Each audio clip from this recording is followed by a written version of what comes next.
Good morning, everyone. I hope you are having a good day today. Assalomu alaykum, hurmatli o'quvchilar. Bugun sizlar bilan yana yangi darsimizni boshlaymiz. Okay, open your books at page 216. So we can see stop and check. Bugungi darsimiz takroriy dars ekan, ya'ni takrorlash, avvalgi o'tilgan mavzularni takrorlaymiz. Exercise 1.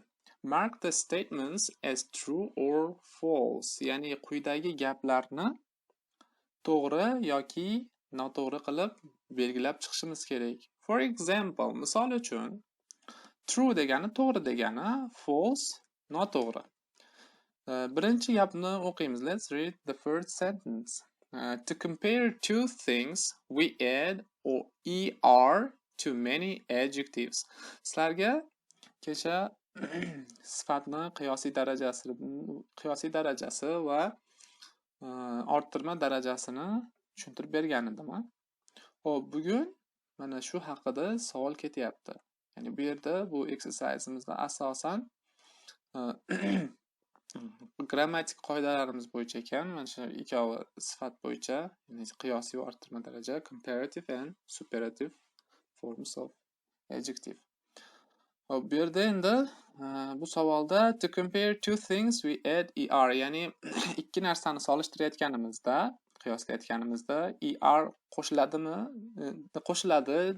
Ya'ni sifatlarga oxiriga er qo'shiladi deb aytilyapti. Bu gapimiz to'g'rimi yoki noto'g'rimi? Albatta bu to'g'ri.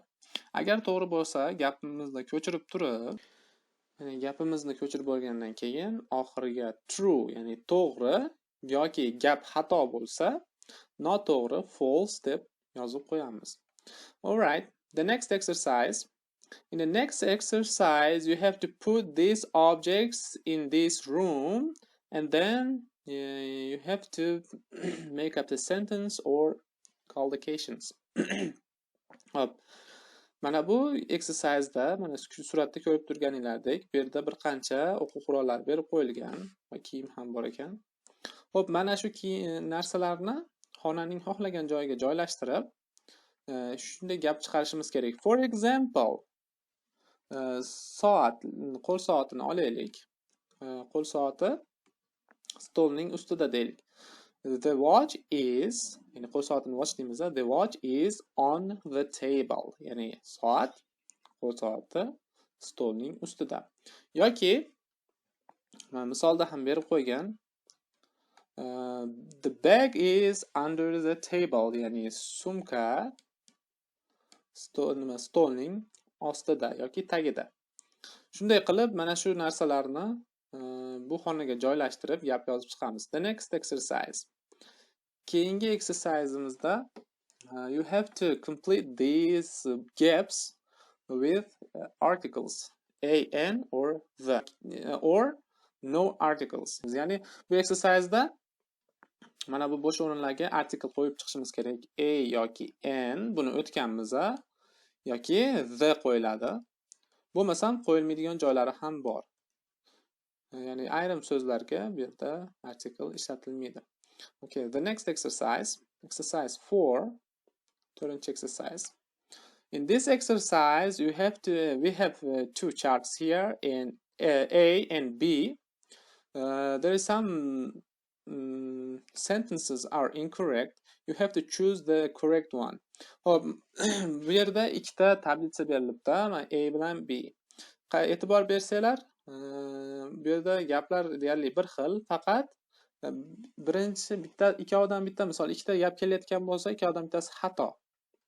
Xatosini qoldirib, to'g'risini daftarimizga yozamiz. All right, the next exercise, and this is the last one. 5-chi exercise'da mana bu uy jihozlarini, atlarini nomeri bilan yozib chiqishimiz kerak. For example, let's take this closet. You have to write its name and then you have to put its number. Hop, kella mana bu garderobni olsak, garderobni wardrobe deymiz yoki closet. Hop, buni daftarimizga atini yozib turib, nechinchi nomerda turganini oldiga yozib qo'yamiz. All right. So we will finish our lesson with this. Please send me all tasks through WhatsApp. I have to check them. Hop, mana shu barcha berilgan vazifalarni menga WhatsAppdan jo'natamiz. Agar tushunmasanglar, yana so'rashinglar mumkin. Javob yozaman. Goodbye. See you next time.